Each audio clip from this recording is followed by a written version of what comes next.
We have Jen Miller's going to be on the show today. Bridget's going to be on the show today. I'm on the show today.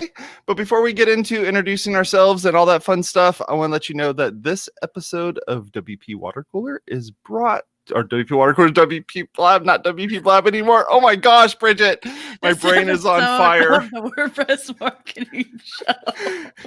These guys right here, ServerPress, are sponsoring us. Go check us out. Go check them out over at serverpress.com. They make local WordPress development easy. They've been sponsoring us for quite a few years now, and they've been doing some amazing stuff over at their company. They don't just build ServerPress. They also build another product called WP Site Sync. And if you never use WP Site Sync, you should. If you're not a developer, it's totally non-developer friendly. It's one of those things where you could install it and run it, and it will still let you be able to kind of send out all of your updates and all of your stuff. So I know a lot of products that are out there where it will look like it's a developer-only type product, and this is not one of those products that you have to be a developer to use.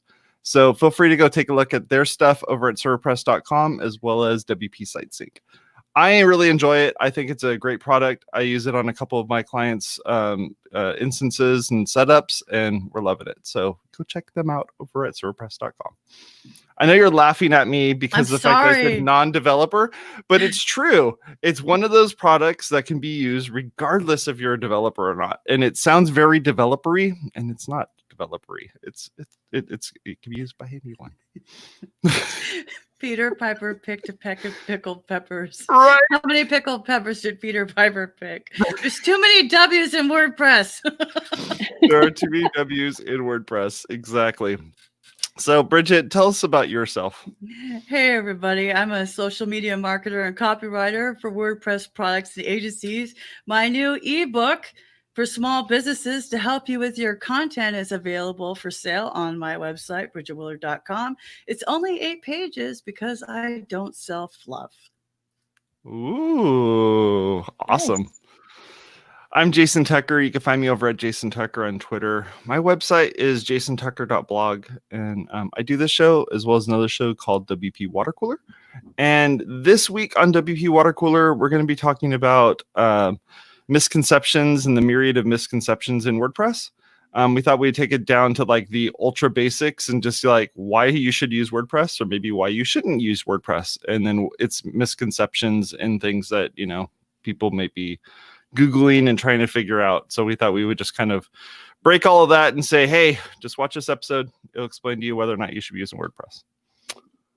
So that's over at WPwatercooler.com. Jen Miller, how you doing? I'm doing great. Thanks for having me on the show today. Folks, if you don't know Jen Miller's the person that we talk about quite a bit on the show here, where we call her Producer Jen. And the idea is that Jen, Bridget, and I, we pretty much stay in this little, Facebook Messenger chat room type thing, and we just bounce stuff off of each other all day long. And sometimes it's personal, sometimes it's professional. A lot of times it's about the show. And she's literally giving us ideas. So we gave her that title, not in quotes, but for real. She's like, you should have Michelle Kiefer on the show. Oh, good idea, Jen. I'll message her. Done. Yep. So that's Jen Miller. And Jen Miller, she used to be right around us. We'd all be at the same meetups. We'd all do the stuff. Then, she got smart and moved out of California, and I totally get it. So she's ahead of the curve again. Right. I'm now in Arizona, loving it here. Already active in the community. We actually did one of the only word camps that was physical in 2020. So pretty fun. Yeah, it was a cool time. And in California, I was known as Need Someone to Blog, right? That was my what everybody knew me as. And now that I'm in Arizona, I've restructured my company, and we're next door marketer because we do so much more than blogging. And so what we're trying to do is help people to reach the people next door to them, their local markets, on a variety of levels, and with copywriting, social media, email marketing, whatever it is that our clients need, we help them find the solutions. I love that. That's awesome. Yeah. And you want to So- know how the name Next Door Marketer came about? Of course we do. Okay, so my my next door neighbor, when I lived in Huntington Beach, Richie Blake, was talking to his son one day, and I heard the story from his son. Uh, and he made a reference to the fact that you never know what the people, what people do for a living until you start asking and start looking at their lives and figuring them out. And he said, like, take Jen Miller, for instance. She lives 2 doors down from us. Do you know she has a business that employs people all over the world? And, that she started it from basically nothing and has grown in the last 6 years. And so he was telling his son this story. So his son came over and he's like, tell me about your business. And I just thought, you're right. It's the people next door who make differences in our lives that we don't necessarily even know what they're doing. We're friends, we're neighbors. And I just thought, as I wanted to share my expertise, I want to start with the people who are right by me. And so that's where the Next Door Marketer idea came from. That's awesome, Jen, because you're getting a better response than I am. My neighbor literally asked me 2 days ago, what is it that you're doing sitting at your computer all day? Because I'm right here in the front window where everybody walks up the stairs. And I said, well, basically, I do social media for people. And she said, they pay you to do that? And I go, yep. Wow. Okay, Mom. That's definitely yeah. Geez, that's funny. Wow. I don't understand. And it became a very long conversation. It ended with, I put words on the internet. Oh man. Well, speaking of putting words on the internet, we're going to be talking about landing pages today with Jen, and we wanted to kind of go through what's a landing page, why you need a landing page, how we should start with landing pages, and kind of getting all that figured out. So, how do you gals want to kind of navigate this? So, can you define for us, just in case some of us are self-taught, developers doing their own business, making products, this in the context of small businesses within the WordPress and software ecosystem, Jen, like a lot of us are self-taught. So could you just, for the clarity of the conversation, define what is a landing page? A landing page is a page on a website, or maybe even an independent page on a different platform that you direct people to have them sign up for a specific product, service, or subscription. And a lot of times landing pages come through social media, either through advertising or through a specific post that's shared, or they come through an email campaign, or they come through television, radio, postcard. And that instead of a general website, a landing page has a specific intention, a specific action you want the client to take when they get there. And so all of the content on that page is directed towards getting them to push that button, fill in the form, etc. That's very comprehensive. I listen to a lot of ESPN radio lately, and I keep hearing these commercials, linkedin.com/jobs, linkedin.com/jobs, or the newest one was bambi.com/ESPN. And, at first I was like, why are you doing that? But, why does somebody say it that way? Why don't they just say Bambi.com? Why do they say Bambi.com/ESPN? Part of the reason they're saying that is because they want to direct you to that specific page, so that for ESPN listeners, there is an offer that is completely geared towards them versus just landing on the normal Bambi page. Another way that some people handle it, especially like in real estate, which I do a lot of work in the real estate space, is we make single property landing pages. So we will use the address.com as the URL, so that not only will it work in search engines, but it helps people remember which property it was that they saw. And that is something that I really recommend, especially if people are doing postcard campaigns, is that you just get the domain, you can pick up a domain for very little money, and it definitely adds that more local feel to the landing page. It makes it feel like it is directed to that person when it speaks directly to them. Now, Bambi.com/ESPN that you mentioned, what is happening there is Bambi.com is trying to show their entire, like all their offerings, but they're saying if you go to /ESPN, we have something just for you listeners. And so they're trying to help you and make you feel like you're in a special club. But on the backside of that, isn't it to prove whether or not the money they're wasting with the Disney Corporation was worth it? Yeah. Well, right. That definitely can be tracked that way. They could probably track it. I had to other make ways it as interesting. well. Yeah. Well, and that's true. But that's really not because they could do 1, 2, 3, /1, 2, 3, or they could do, like I said, a vanity URL and have that same result. But because they're doing /ESPN, they're trying to identify with that viewer. So right. More than, we never want to do something for a single reason, right? We want it to double count. So of course, on the back end, we want to see how many people are coming from that advertising that they're doing or that aren't coming from the advertising, depending. Did you go to the page, Bridget? Oh, of course I went to the page. And I was like, wow, I want to connect with this guy on LinkedIn. And he's in Venice. Wow, he's really handsome. Like, that's okay, so it worked on so many levels. Yeah, and then I thought, like, who needs that's conversion right there? Who do I know that needs an HR service for $99 a month? WordPress products and services. So of course I sent them a tweet and I told them I know a really good podcast for them. Nice. They didn't respond. They didn't respond because they don't have good people doing their social media, because they should have at least said, oh, thanks, or DM us and then ignore me after that. But you got to at least do the showing.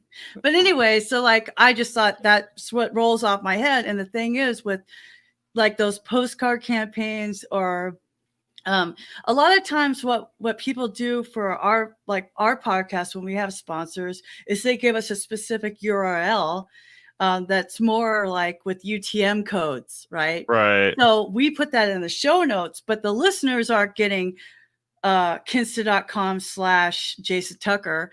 But you hear that all the time on radio shows, or on technical podcasts where they go, go to my page or click keyword bill handle or whatever, right?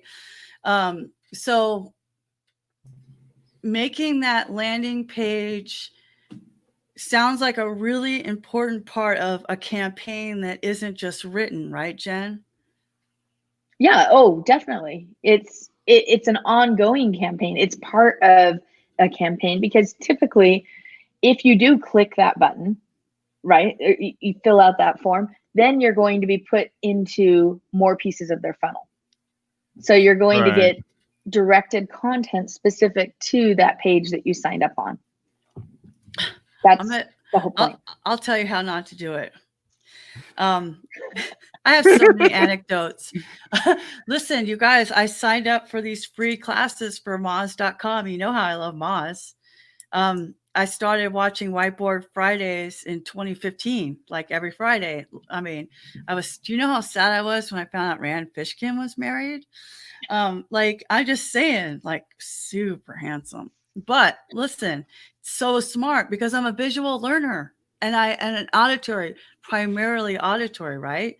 So I go through this course. I'm like 15 minutes in. It wasn't even 24 hours later, I already got an email from Moz asking for me to sign up for Moz Pro. I'm like, that's too much too soon. Yeah. Right. So can you talk a little bit about the timing of how you follow up with people who go to your landing page, Jen? Well, it's an individual business decision, right? There are proponents of the email everyday system. And they will say you need to be giving an offer every day and sending out another basically a landing page in email, right? Where it's long form content that has multiple places to click to continue to boost up the offering. Then there are other people who would tell you to do nurture campaigns where when someone signs up, you move in softly, and every 3 to 5 days you send an email and you try to build rapport so that that person trusts you. Obviously, with the Moz campaign that you were talking about, that violated your trust. That's you know, a lot of people will instantly unsubscribe when they're hit too heavy in the beginning.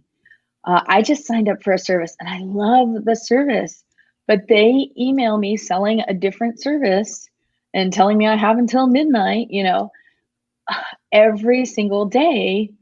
And it's made me want to cancel the initial service that I'm paying for because I don't want to be on their list. And so especially now when people are pretty much trapped in their homes, you've got to be so careful with that. It's a different, I think it was a different world 6 months ago, where we had so many things distracting us. And so if someone sent an email, you'd be like, oh, well, they're on their marketing game, you know, and you may not respond to it. But then when you got the next one a couple days later, you'd be like, oh, I should look at this. I forgot about it. Whereas now it seems so invasive because we're in our homes and then suddenly we're getting targeted like no one's business, you know, and multiple times a day even, or every day. It's just too much. And especially when it's salesy, because there should be a little bit of room for different people's financial situations to be questioned, and for companies even to evaluate that not everybody's going to be spending right now. I was just talking to a real estate agent yesterday, and normally I am all about the first click. You know, if someone searches on your website, we want that site to convert. So let's go ahead and have them sign up, ask them to register right away. And I told him, I said, right now you have people who are stuck in their homes who are looking at properties and it's fun for them. So let's make it fun. Let's take away registration. And in 3 months, you can put it back on. But right now, let's just build that rapport with the client. You know, and so that's the thing. Context. Businesses can change how they're doing it on the fly. A lot of us are very agile and can do that, and need to be receptive and think about it. And if you're a business and you haven't thought about how you're going to change your marketing for COVID, you really should spend at least an hour on it, you know, and consider, is what I'm doing still appropriate? Because we don't know how long this is going to last. But there's pretty good indication it's going to be at least a couple more months, and we may have a return cycle. And if that's the case, then we need to be preparing our marketing, because that's what people are seeing. And so it's super important, because it's all they're seeing of us right now. Seriously, I know I'm going to let Jason ask a question, but just as an aside, yesterday I saw an ad on Facebook for a dating app. Cognitive dissonance, anyone? Well, actually, so it's funny because you've been on Match.com, I think you told me in the past. Somebody liked that one. I love it. So there's a group called Meet that's actually doing like Zoom calls for dating, like speed dating or something, I guess.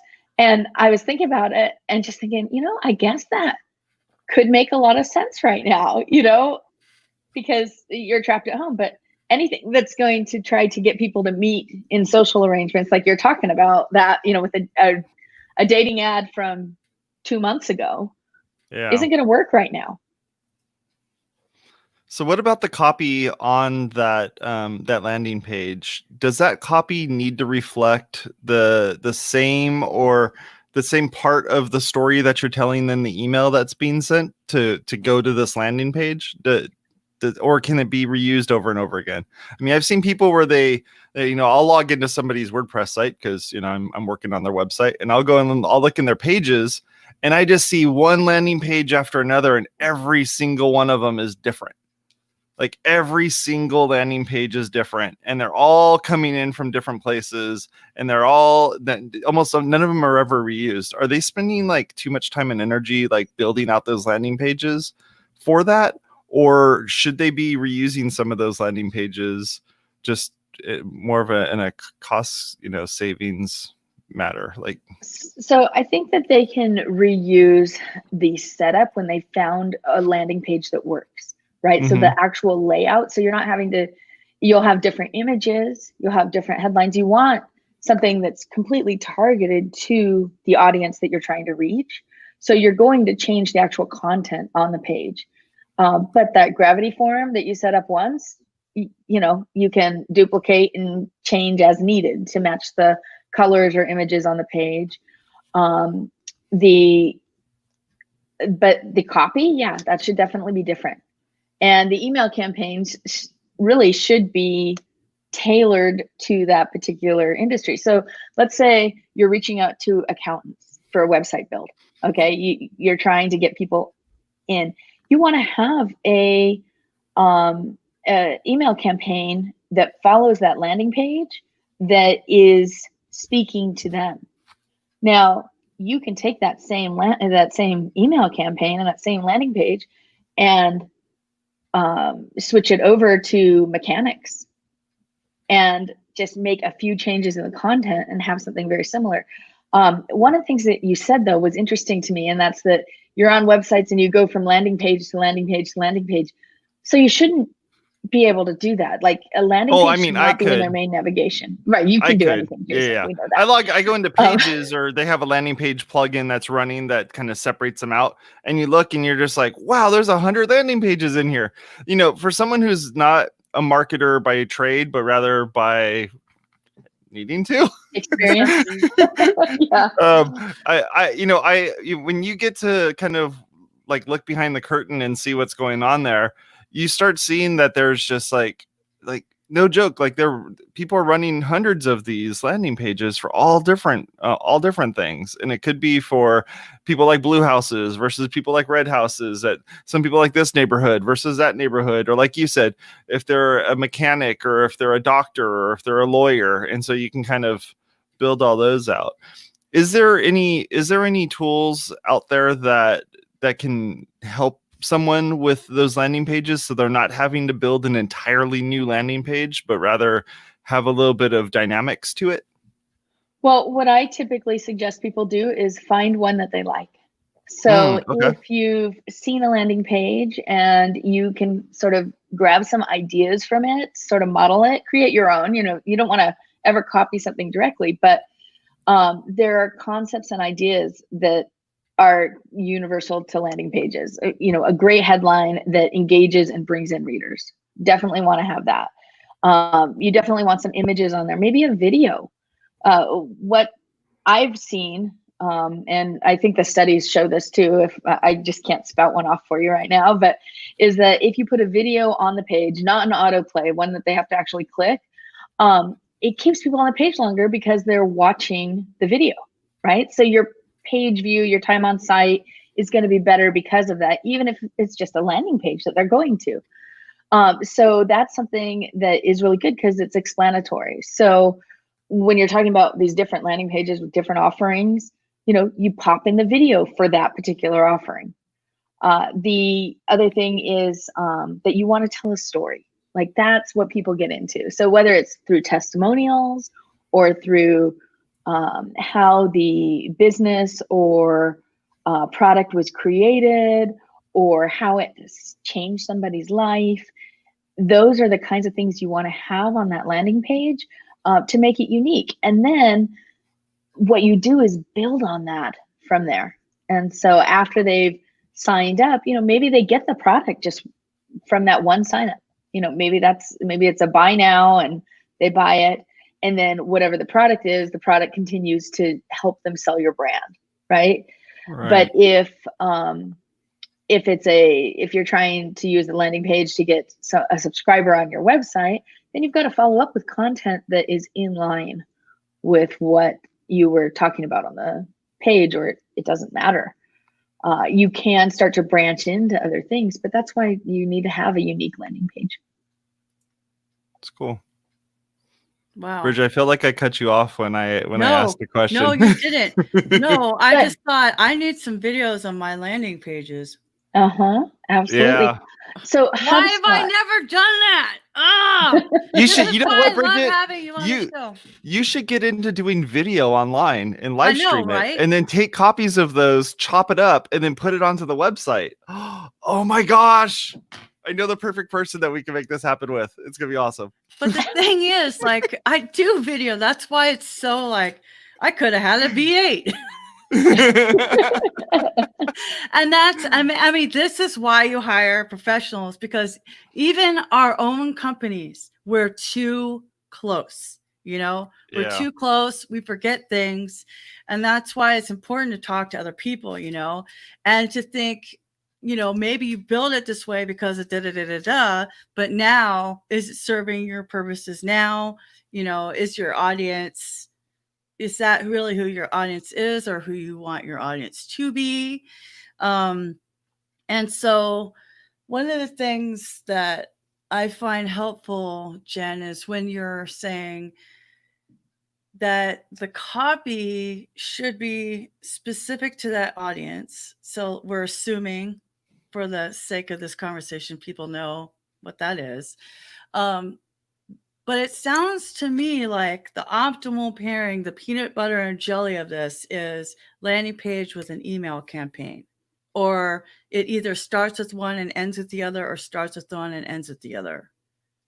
Or it could be, email campaign is what's, I think, most regularly used. So that's what I typically say. But it could be the phone call. Could be set an appointment is your call to action. And you are offering a 15-minute phone call, and that leads to consulting. It could be buying our product, and you know, you can have a long form content explanation. You know, the copywriting just continues to explain why they need this product so bad, and then buy now, and then it's done. It's a sale.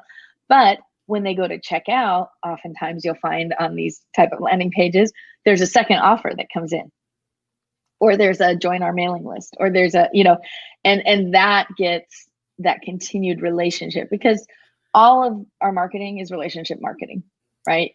It doesn't matter if it's a cold lead off the internet. We want to bring that person into our tribe, our sphere, our, you know, whatever you want to call it, but they become part of our base once they've interacted with us and made the choice to follow us in one way or another, whether it's through a purchase or through a sign up or through, you know, pushing a button that gets them on our email campaign.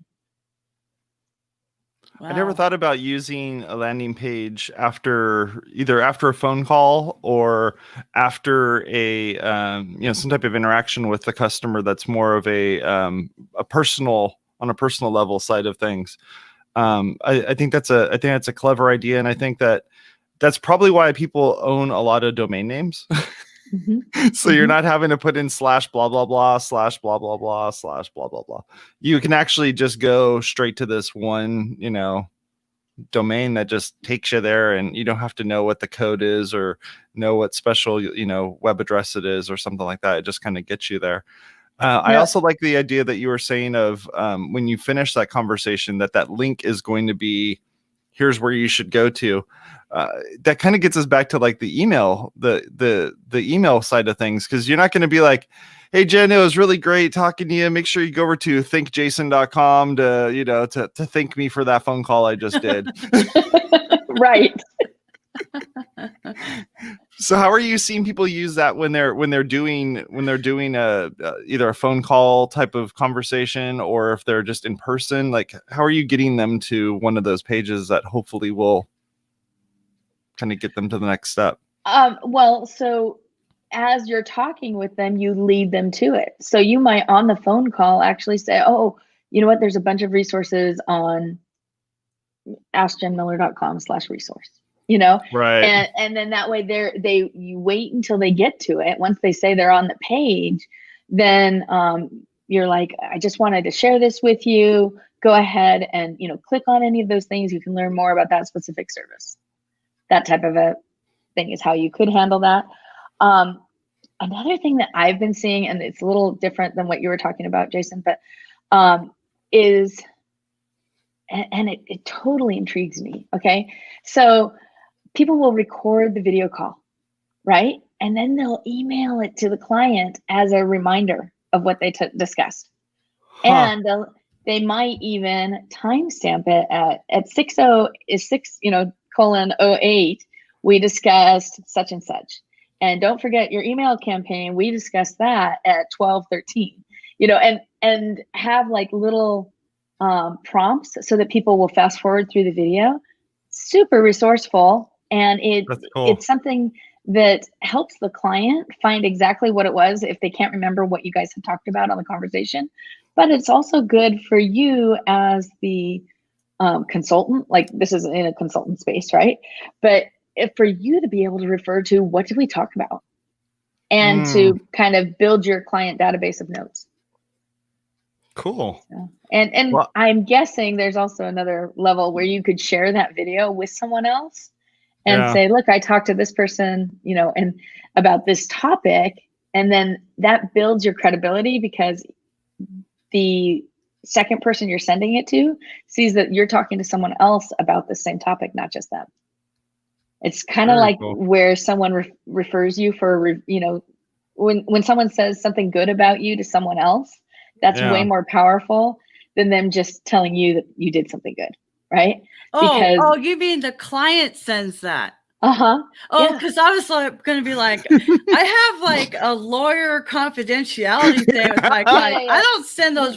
I wouldn't send that recording to some other potential client.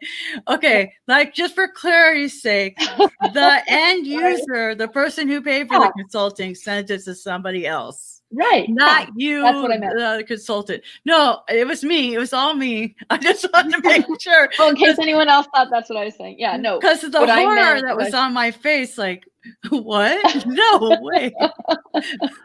Can I tell you too about a landing page that I like? Yeah. So I want to tell you a little bit about WPandup.com. Go over to their website over at WPandup.com. They support and promote positive well-being and mental health within the WordPress community and the wider remote working communities. Go check them out over at WPandup.com. Bridget, you're part of WPandup. Can you tell us a little something real fast? Yeah, WPandup.org is one of my favorite charities and clients. I do their Twitter account and LinkedIn and Facebook. So say hi to everybody. But one of the things that's really great about it is, and we probably don't talk about it as much as we should because of the confidentiality, but we have people available 24/7 if you are feeling stressed out. And I don't mean stressed out. I mean, anywhere from stressed out to panic attack. I mean, if you're having suicidal ideations, call the national hotline, which I don't have memorized at the moment. But you can go to wpandup.org/talk, and there is somebody there to talk to you either on video and Slack or what have you. This is really a hard time right now because so many people that have children in school are also doing their work, which some of them didn't do at home, with kids at home who need help with their Zoom calls and their Google Classroom. And everybody is losing kind of that original, like, okay, we can do this together. I'm seeing it a lot in my view of my peers. It's like becoming really tough. So if you just want to talk to somebody, sometimes it helps, just talk it out, say, you know what, it's going to be fine. Business matters, mental health matters, or just how are you? We have a channel in our Slack that's just how are you? And sometimes it's nice to just say, you know what, I'm doing okay today, but yesterday I cried a lot. Awesome. Well, thank you for that, Bridget. I appreciate that. Welcome. I can definitely do the ad read, but man, you're the one that brings the emotion into it. So I appreciate that. Close to my heart. Close Exactly. to my heart. Yeah, I mean, so building a client database with better notes. I mean, I'm thinking logistics. That might be a good thing for an intern or something, or AI assistant or rev.com. But So, wow.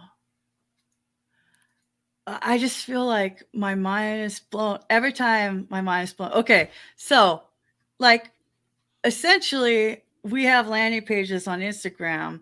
That's when I started using tap.bio instead of, people use Linktree, and I was all like, don't use Linktree. They should all know it's bridgetwiller.com, bridgetwiller.com, bridgetwiller.com. But when you're on Instagram, that experience, if you're changing a lot, that whole link in bio, link in bio, link in bio, link in bio, it's annoying. But I'll tell you what changed my mind, Jen, is I was going through Apartment Therapy, which is one of my favorite decorating blogs, and their Instagram account's great. So you see a room you like, and it says link in bio, and I'm like, oh yeah, how are you going to show that? I saw that you had one yesterday, and Instagram isn't in the words Dynamic? chronological anymore, Oh, so sure. you might see something from 2 days ago. So when it Right. was chronological, it's link in bio, but you're seeing something from 2 days ago, you're like, oh yeah, that's already gone. So I went to Apartment Therapy. I don't know what service they're using, but maybe they built something like you did, Jason. It showed the picture, and you clicked on the picture, and then it took you to that blog post. Interesting. So the experience as I'm scrolling, on Instagram was seamless. So I went from that, and then it allowed me to open it in my browser or whatever. But like, there are moments where these landing pages are being opened on mobile. Do you have any specific advice for that, Jen? Like the mobile experience for me the other day, like I opened something and the whole bottom 25% was the GDPR. Yes, take my cookies, just get off my screen. Well, actually, I just went to the WPNup.org site as Jason was talking about it and you started talking about it. And they have that cookie privacy policy thing right there. And it took up half the screen, and it's black with white text. And I was like, oh, okay. Personally, that just like it takes over the whole site because it's so, it demands your attention almost. And so that might be a change I would make. But what you need to do is look at your site as a mobile user on multiple devices. Okay. First of all, if you're the person who's designing it, then of course you need to do that. But as the client, I find so many people come to me later who need a brand new website because they never even bothered to check what it looked like responsively, and their site doesn't work. Because now I think society's changed a little bit, and we're always thinking mobile friendly. We check things on our websites before we check them on our desktop most of the time. And so that it has changed the way that people look at web design.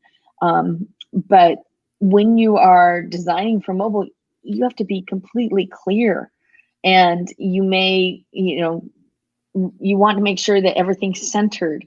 Have you ever been on a mobile site where like everything goes back and forth and you can't, it's just not flush with the margins of the phone or the device that you're trying to use?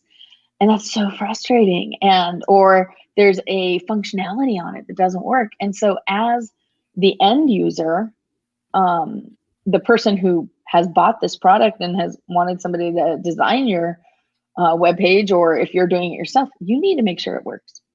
That is, I think, first and foremost. And I personally like it when there's some text at the top and then there's the button, where the button's not just glaring right off the top, where it's like, here, buy me now, where they introduce you a little. But a video could work for that same kind of intro, and then just a tiny bit of text. You just want to make sure that you've got a headline that really grabs attention, because that's how people are going to start scrolling down the page. And so if you've made assurances that everything looks good and your headline is something that's interesting or that's helping someone, or that's an answer to a how-to question, something like that, or provoking, then you're going to get people who are going to at least travel down the page and see if it has merit beyond that. Yeah, my biggest pet peeve is when someone doesn't test those landing or any type of page that's on a mobile, and they find that, or you find that they put something that's like a map or something that allows you to scroll in multiple places, and you can't get past it because Right. it's The stuck map. there, and it's like the call to action literally is like 5 pixels down below it, and you can't move your finger across it because. So like there's things like that where like it's a user experience issue that you definitely need to go through and test. And there's other ways of doing that. Like put a link that opens up a Google map or something like that. Like there's better ways to do this. And Or so just yeah, the address, because most of our phones will say, do you want to open this in Apple right. Maps? Uh-huh. Stop thinking for us. Yeah. The Yeah. phone does that. Yeah. They try to put the kitchen sink on one of those pages and you're just like, what are you doing? Like stop. Stop. Or it's 4-point font, and I wish I was exaggerating. If I can't read it with my reading glasses on my phone that's 3 inches wide, pick a finger. I got 10 to choose from. I got a 20% chance of getting it right. I'm just saying, like, I bounce, which makes, well, I know we only have like 4 minutes left of the main part, but I want to talk about landing pages affecting your bounce rate, Jen, because the landing page is supposed to be the beginning and the end of the journey. And there's some kind of like call to action that they do. They click, they fill out a form, whatever. So when you look at the context of your analytics and you see a bounce rate that's growing, what do you guys say about bounce rates and landing pages? You think more about your conversion rate, your overall conversion rate. Okay. And if the reason why they're bouncing is because they signed up for the product, that's a win. Right. Okay. And that's also why you need to continue to follow up with them so that they come back to your site, so that they enhance your bounce rate because they're reading your blog posts, they're watching your videos. And that's another reason why you might want to put a video on your landing pages, is because as people engage with that will improve that bounce rate. The other thing is that's why a lot of landing pages are long form content. And when I say long form, I'm not talking 1,000 words. I'm talking 2,400 to 4,800. It's like a little mini book that just continues and continues and continues. Of course, that's not something you're going to want to market necessarily on mobile. But if you're selling some kind of intellectual property, that can work really well because you can spell out different scenarios. You can bullet point things to make the content look attractive. You can share testimonials. You can have 3 or 4 different, they're all leading to the same thing, but different buttons on the page so that if you're still reading this, then, and you see it all the time, right? So those are the things that I think people need to think about with those landing pages. And if you're specifically trying to hit a mobile audience, if you're doing an ad on Facebook, you may not want to use that long form page. But if you're doing it through an email campaign where somebody is trying to learn something from you, that might be a more appropriate use for that. And putting a video on a landing page just works. And so it's something that I recommend doing, regardless of. And it's super simple to do too, because and what would your ideal length of video be on a landing page? Like what should somebody be shooting for? What should Bridget be shooting for, Jen? If it's a mobile, if you're looking for mobile users, I would definitely keep it under a minute. That's just my personal preference. I cannot handle videos longer than that. I also, if it's a longer video, I want to see the transcription on that same page. So even if it's a landing form or a landing page, I want to see it broken down, at least the bullet points of what's in that video, because I don't want to spend my time watching the video. And it better be an interesting video if you're going to put it on there. You don't want to just do something that's not really worth someone's time to watch. But that's the reason why I had mentioned those little links or, the timestamps, telling people where they can find specific information, because I think that is something that can be really valuable to people who are like me anyway, who would rather just know, where do I get the points I'm after? Exactly. Mm-hmm. Well, now we're at the tool or tip of the week segment of the WordPress marketing show. This week's tool or tip is brought to you by Fat Dog Creatives.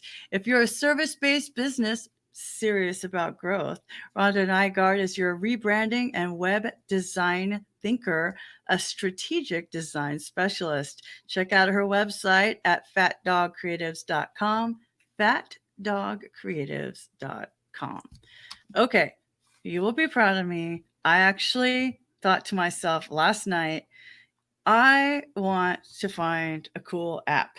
Okay, so I decided to look at the app of the day. I saw somebody tweet out the app of the day.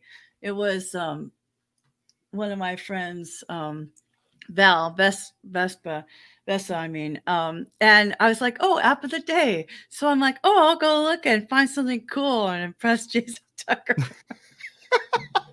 And it was like Oh, this man. thing to color, and I was like, I'm not paying. And I hate this. I hate this when you download something and then now it costs. Just tell me it costs right away. Like I Right. want to know that it's $3 or $10 right now. I don't want to download it and then I try to use it and it's like, oh, sorry, it's more dollars. So I went and found. So I just scrolled. I didn't know. I didn't even realize that the landing page on the App Store, has all these things. So I just kept scrolling, found one thing I might talk about later. I'm going to use it for a while. And then I found this thing called Curio, Hear Great Journalism. Oh my goodness. Okay, because it's not a screen reader, so it's not, and it's not as lame as like some of my Kindle books, wah, wah, wah, wah, where you're turning it to Peppermint Patty, So it had it like I was like, oh, somebody reads these news articles to me, someone who's auditory, yes, and the narrations are great. And even like Financial Times, The Economist, The Guardian, actual subscriptions I would want to buy separately are all in this app. And so you could go to the right thing. I decided to do the $7.99 a month because I thought, oh my gosh, this is so great. Last night I turned it on, fell asleep. It was great. I woke up to a really great discussion about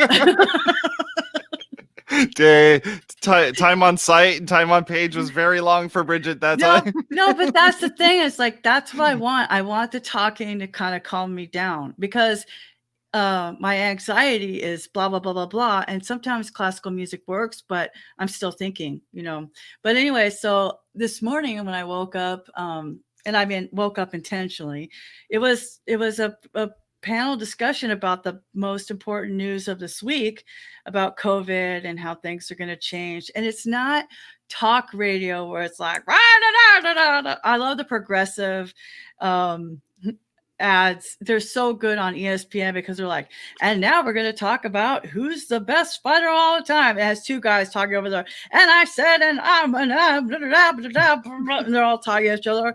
And she goes, my thoughts exactly. Progressive insurance, like that. But so it's not that like agitating argument. It's more like NPR this way, where people are actually having a discussion and you're getting like 5-10 minutes max. And I'm like, oh my gosh, that was so interesting. And then if something comes up next, because it'll autoplay the next thing. And I'm like, I don't really care about millennials decorating their house. Then you thumb it down like Pandora. Huh. So no, cool. I don't ever want to hear this article. This one was good.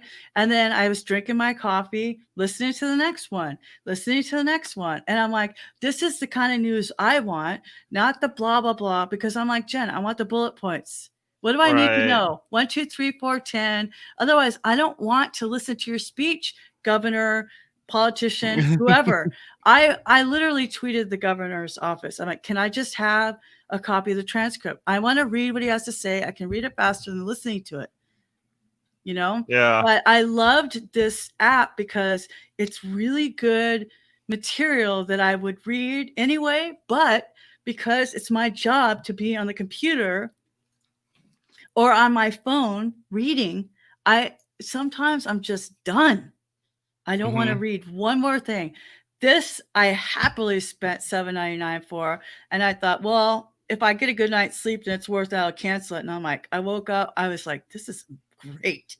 This is so good. I'm going to listen to this at lunch instead of the Will Kane show. Well, maybe not. I like the Will Kane show, but like in the afternoons, I'll just take my break and listen to some articles that I would normally read anyway. Right. And the people that are doing the reading have great voices. The sound quality is good. It's not mechanical. It's really, really great app. That's cool. Thanks for that, Bridget. You're welcome. Jen, you got something? I do. It's not something necessarily new, but I found a new use for it. It's Marco Polo, okay. which I know both of you are on because I already looked you up and saw you were both on there. Oh, I am? But yeah, you are. Yeah, you planted that flag and then you ditched it. Probably. You ditched it. Okay, so here's the thing. We were talking about ways to engage our clients, right? Okay, so my kids, I have several adult children who live all over the United States. And so one of the things we've been doing to kind of keep in touch with each other is using Marco Polo. And what's great about it is you can just say what you have to say, and then people respond. You know, you can do a group that individually they respond. And it's sort of like Zoom call, but it's not, because you can do it live, but you don't have to. You can just send it and forget about it. So Video it's like sending a voicemail. text video. Yeah, exactly. Video voicemail. Perfect. But I was just thinking, so with our blogging business, one of the things that sometimes happens is we don't necessarily have a lot of touch with our clients, right? We sort of just take it over and they love what we're doing. So we don't, you know, maybe every 3 months we have an official consultation call or something. But I thought this might be a fun way to keep people sort of abreast of what's going on a weekly basis. You know, just a 2-minute or 30-second reach out using this technology, which doesn't take a lot of preparation and can be done by me or anyone on my team. And there are ways to set up groups. And so I started to think that this could really be an interesting tool to use for client communication. Yeah. But and the other thing is that with the earbuds, this was Jason and I, you only need one. So my pest exterminator showed me that I can charge one and keep one in my ear at all times. And that's been like a game changer for me. So I just want to make sure everyone's aware, because Bridget wasn't aware of that this morning. So no, I have the wire still. I'm like a Luddite over here. It's all right. We know what to get you for Christmas this year. How about that? Yeah, I like Marco Polo because it takes you away from having to schedule out time to make one of those video calls. That drives me crazy because I'm just like, oh, I'm stuck. Like I'm literally stuck on this call with these people that I do want to have a conversation with, but I didn't want to have it right this second. Yeah. You know, it's like, it's one of those impromptu video things, and you're just like, really? I don't want the impromptu-ness. I also, you know, you could just watch it, and it takes like, you know, if it's a 10-second thing the person's gonna say, and they're trying to show you the reason why they're doing this because it's video or whatever. I get it. Much better than having like a full. It's like, you know, this Zoom call could have been an email. It's like that. It's this Marco Polo thing could have been an email, but should it be an email? No, it needed to be video because the person was trying to have a more of a personal conversation with you by using video. Right. It looks like a family-friendly version of Snapchat. Yeah. Or Zoom. Yeah. I mean, it's like Zoom on the fly, right? So, because you can put multiple people on a call together. And okay. So I just thought there's a lot of opportunity there that I had never thought about until this week. So. My coworker uses it and got me into at least signing up for it and playing around with it a little bit. And it was it was really cool. I enjoyed it a lot. Yeah. So I wanted to tell you about something that I was trying to find a good solution for, which is captioning. I know we've talked about captioning, even on this episode, we were talking about like having a transcript or having, any of that sort of thing. And I've been using all sorts of different things to kind of pull this off. Rev.com is one of them. And they have an AI version of their thing called Team, Team, I think. So there's like an AI version of it that will do it. And it's a little bit cheaper. But I wanted something that would do it on the phone. Wow. I live off of my phone. Like I don't touch this computer unless I'm doing this type of work or I'm doing some type of web development. This is my computer. Like this is the way that I interact with people. And so I downloaded this app called Caption This. And Caption This, I'll show you real quick what this thing does. Is it makes it so that you can caption the video that is being recorded off of the phone. So if I go in here real quick and all right. So I'll pull this up real fast. So here's me and I can record a video. Oh, it doesn't like it when I'm streaming it. Oh, darn. I didn't test this part of it.